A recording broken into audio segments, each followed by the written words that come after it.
పుస్తకాలు చెప్పలేని పాఠం అంట కోరుకుంటే చేరదంట వద్దు అంటే వెళ్ళదంట నేస్తమంటే ఏమిటంటే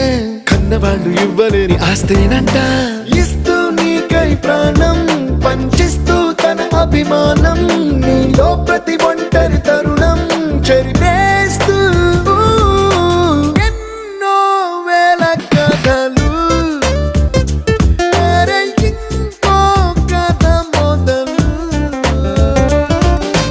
छोटी छोटी छोटी छोटी छोटी छोटी बातें छोटी छोटी बातें बातें मीठी मीठी मीठी मीठी मीठी मीठी यादें मीठी मीठी यादें यादें